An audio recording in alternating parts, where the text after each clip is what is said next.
Sa nakaraan nating episode ay natapos tayo kung saan nga, ay nagawang matalo ng ating bida ang kanyang mga nakatunggali sa may Nine Tripod Palace, gamit ang kanyang flame sword at iba pang natatanging kakayahan. Maging ang demonic gorilla nga rin ay kanyang nag-api at napasa kamay niya pa sa tulong ng Heavenly Dragon. Kung saan rin ang master ng Holy Fire Religion na si Wei Changgang ay nagtungo sa mansion ng Gao family, upang magdulot lamang ng kaguluhan, hanggang sa ipinadala nga nito ang dalawang guards ng mga Gao upang pag-ulatin sa nangyari. Nalabis naman ngang ikinabigla at ikinagulat ni Gao Yiming, dahil na rin sa pag-aalala nito sa kanyang mga kapamilya, kaya naman nga rin ay agad din itong inalam kung sino nga ba ang may kagagawan ng lahat ng kaguluhan, at habang sinasabi nga ng mga guards kung sino ang salarin, ay tila ba unti-unti na ring may kung anong nangyayari sa mga ito. Kung saan nga ay may kulay purple na bumabalot sa mga ito, habang sobrang sakit din ng kanilang nararamdaman, hanggang sa maya-maya nga ay tuluyan na ring sumabog ang mga ito, na nagdulot nga rin ng malakas na impact kaya naman ay bigla ring napatalsik itong si Gao Yiming. At sa puntong ang ito ay makikitang nag-aalab na sa kakaibang enerhiya ng apoy ang dalawang guards na sanhi na rin ng kanilang pagpanaw. Makikita nga rin ang pagkahabag ni Gao sa dalawa habang unti-unti niyang nakikita na nasusunog ang mga ito.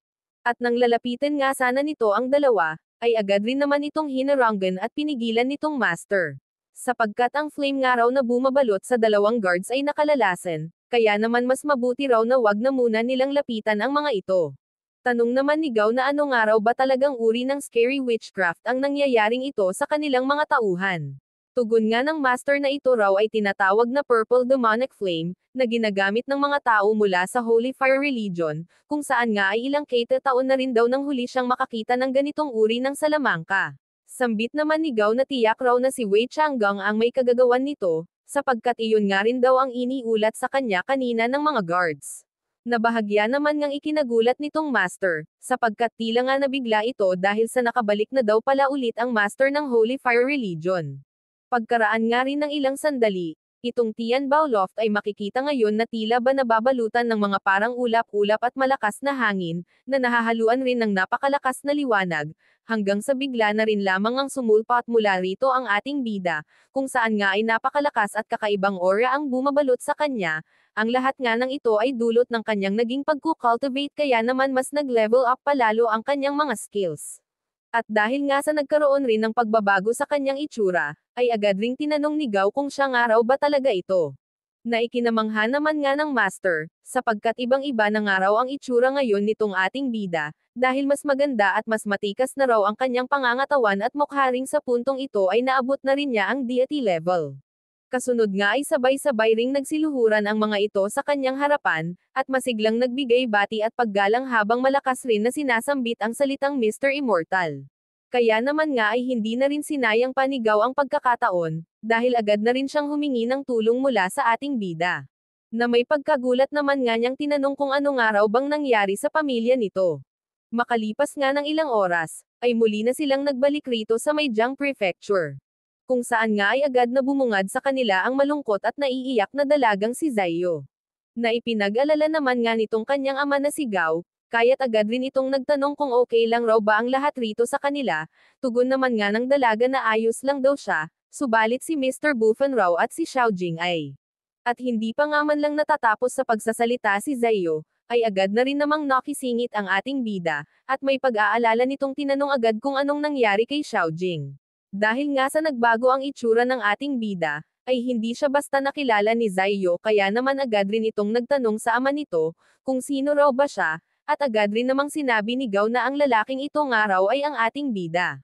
Na ikinagulat nga ni Zayo, at may pagtataka nitong tinanong na kung papaano raw na nangyaring bigla na lamang nag-iba ang itsura ng ating bida. Sagot naman nga ni Gao na mamaya na nga lang daw nila pag-usapan ang tungkol sa bagay na yon, at mas mabuti pa nga raw ay puntahan na lamang nila ngayon din ang uncle niyang si Mr. Buffon pati na rin si Xiao Jing.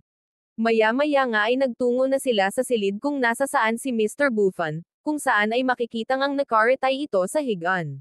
Na agad rin naman ngang bumati sa ating bida. Ngunit maya-maya lang din ay bigla na lamang itong napaubo, at napaluwa ng dugo halatang hindi mabuti ang pakiramdam. Kaya naman nga ay nagpasya na rin agad ang ating bida na gamitin ang kanyang nalalaman sa panggagamot, na agad niya rin naman ngang isinagawa sa pamamagitan ng paglapat ng kanyang mga daliri, sa iba't ibang bahagi ng katawan ni Mr. Buffon. Matapos nga nun ay itinanong rin naman nga agad ni Gao, kung ano na nga raw ba ang kalalagayan ngayon ng kanyang uncle. Tugon naman ng ating bida na sa ngayon nga raw ay medyo maayos na ito, sapagkat napahinto na niya ang pagdurugo mula sa loob ng katawan nito. Kaya naman nga ay labis rin ang naging pasasalamat nitong si Mr. Buffon. Pagkatapos ay sinabi rin nito na kasalanan niya raw, dahil hindi niya nagawang protektahan si Xiao Jing, at dahil nga raw sa mukhang alam talaga ni Wei Changgang kung ano ang katauhan ni Jing, ay pinilit nitong makuha at madakip ang dalaga, subalit yun nga lang ay wala siyang nagawa para mapigilan ang bagay na iyon. At tila nga bahagyang nanggalaiti sa galit ang ating bida, habang sinasabi niya pa na finally raw at nagpakita na ring muli si Wei Changgang. Makalipas ang ilang araw, ay lumipat naman ang eksena dito sa may bahaging Southeast Coast. Kung saan ay may dalawang lalaki na gulat habang nag-uusap, kung saan ayon sa isa ay papaano raw na nangyaring maraming taong nagsidatingan ngayon, sambit naman ng isa na di niya rin daw alam kung bakit. Pero mukhang ito na nga raw ang kanilang chance para makagawa ng swerte, at mukha nga raw na kanina pa sila inaantay ng mga taong iyon, kaya't dapat na silang magmadali upang ma-repair na nila ang bangka ng mga ito. Sabi pa ulit ng isa na mukha nga rin daw yatang nababaliw na ang mga taong iyon, sapagkat bakit ganon-ganon na lang din kawiling ang mga ito upang bayaran sila ng maraming pera, para lamang maihatid nila ang mga ito sa isang uninhabited island or isang isla na walang sino mang nakatira. Hanggang sa maya-maya nga rin lang ay may biglang dumating na isang lalaki, at agad na sinabihan ang dalawa na tumigil na nga raw ang mga ito sa pag-uusap tungkol sa kung ano-anong bagay, at mas mabuti pa nga raw na tapusin na lang din agad ng mga ito ang kanilang ginagawa, dahil kung hindi ay wala silang makakain para sa hapunan. Kaya naman nga ay agad na ring kumilos ang dalawa at nagpatuloy sa pagtatrabaho. Habang ang lalaki namang ito, ay may pagmamayabang na sinabi sa sarili na kung hindi daw sa ginawa niyang pagkuha at pag-o-offer ng trabaho sa dalawang bastardong iyon, ay baka raw namatay na ang mga ito sa sobrang gutom. Kasunod nga, ay dumating na rin lamang bigla rito sa lugar na ito sina Gia Doffa kasama ang mga kapwa niya martial artist, kung saan ay tinanong rin agad nila ang lalaking ito, kung may available pa daw ba na bangka na maaari nilang masakyan. Sagot naman nga nito, na meron pa daw naman subalit ang presyo nga raw ay hindi biro, kaya't kinakailangan raw talaga nila Gia Doffa na magbayad ng malaking halaga. Kalmado naman ngang sambit ni Doffa, na wala raw silang pakialam gaano man kataas ang kanilang babayaran, at ang nais lang din daw nilang malaman ay kung gaano ba kabilis ang magiging paghahanda ng mga ito sa kanilang masasakyang bangka, sapagkat mas mabuti raw kung mapapabilis talaga dahil kailangan na kailangan nila. Hanggang sa maya-maya nga ay may dumating rin na isa pang grupo ng mga martial artists na nagmula naman sa ibang academy, na minsan na rin nilang mga nakatunggali sa competition, kung saan nga ang isang lalaki mula rito ay may pagmamayabang na nagtanong kung ano nga raw ba ang dahilan, at nandirito rin itong sina Gia Doffa. Subalit wala nga kahit na sino ang sumagot sa kanila, bagkus ay tumingin lamang sila ng may pagkaseryoso sa mga mayayabang na lalaking ito. Kaya naman nga sabi nitong lalaki, na bakit raw naman ganito na lang kung makatitig sa kanya itong sina Doffa, baka raw naman natitipuhan na siya ng mga ito, hahahabiro lang po.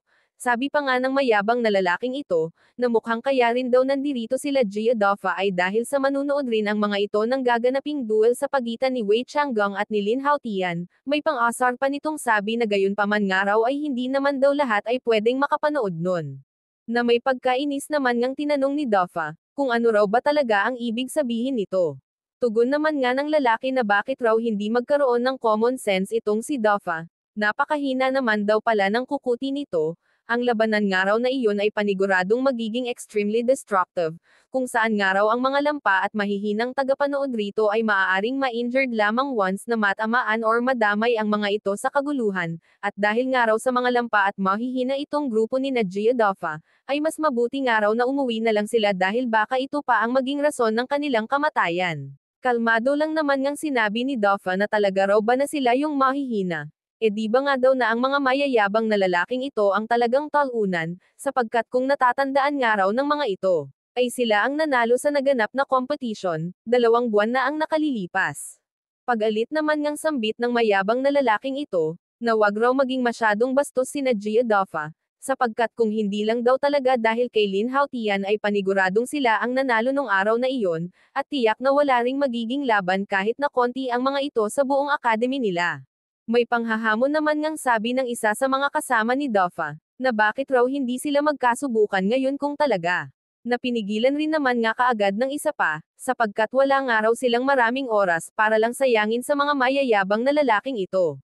Malakas pa nitong sabi na nabook na raw nila ang lahat ng bangka na naririto, kaya naman kung naghahanap rin daw ang mga ito ng bangka, ay mabuti pa raw na pumunta na lang ang mga ito sa ibang lugar dahil wala nang available. Sambit naman nga nitong lalaki na ano naman daw ba kung wala nang iba pang bangka na available, kahit naman nga raw na nabook na nila Gia Doffa ang bangka, hindi pa rin daw naman nila ito magagamit para makapunta sa isla. Tanong naman ng worker na lalaki kung ano raw ba talaga ang ibig sabihin nito, gayong ang mga bangka raw naman nila dito ay kasing laki lang tulad ng iba, at isa pa lahat silang nandirito ay may karanasan sa pagdaragat, sapagkat ito rin ang kanilang pinagkakabuhayan, kaya naman nga daw sa tingin niya ay wala nang iba pang mas kwalipikado kaysa sa kanila. Ang ginawa naman nga nitong lalaki ay bahagyang tumawa, at sinabing maniwala raw man o sa hindi itong sina Gia Doffa ay isa lamang daw namang pangkaibigang paalala ang lahat ng mga sinabi niya. At maya-maya nga rin lang ay mayroon na namang muling dumating, at agad na nagtanong sa kanilang lahat kung ano raw ba ang pinaggagagawan nila rito. Abangan sa next video natin kung ano pa ang mga nakaka-excite na mangyayari. Sino nga kaya ang mga kadadating na lalaking ito at ano ang pakay nila? Pakatutukan lamang po ang lahat dito sa ating YouTube channel na Manhwa Tagalog Recap Second. Kung nagustuhan nyo rin po ang episode natin ngayon ay paki-like naman po ito mga idol. Huwag na rin kayong mahiya pa na mag-iwan ng inyong komento at saloobin tungkol sa inyong napanood ngayon. Please don't forget to share and subscribe na rin po para sa lahat ng mga hindi pa nakaka-subscribe sa ating channel. Syempre wag nyo na rin pong kalimutan na i-hit ang notification bell para lagi kayong updated sa mga next video natin. Sana po ay nag-enjoy kayo sa inyong panonood mga idol. Thank you po.